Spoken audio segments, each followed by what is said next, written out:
Unlike a homeowner, a school district does not pay for one project or asset with a 30-year mortgage that has equal level payments every year. When school districts sell bonds, we are most often funding multiple projects with the funds received, so we structure the repayment of the bonds to match the useful lives of those different projects. For example, the useful life cycles of technology and building components like rooftops are shorter than the life cycle of a brand new building. Therefore, we make certain that we repay the principal amounts associated with those shorter life projects prior to the end of their useful lives.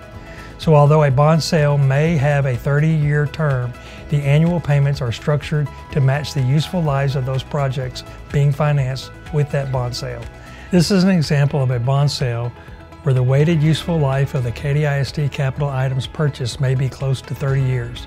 But in this case, the bonds were paid off in 19 years.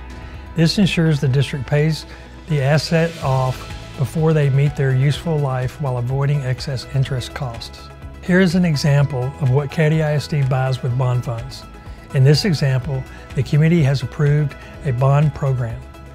Then the district goes through the bid process that ultimately puts contracts in place to begin construction on the various projects.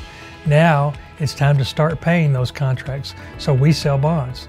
Bonds are sold as cash is needed to fund projects such as the construction of new schools or the purchase of new technologies. In this example, you see just under a $200 million bond sale. Cash proceeds generated from the bond sale are used to pay contracted vendor invoices every month. In most cases, bonds are sold once or twice a year to meet cash requirements to pay vendors.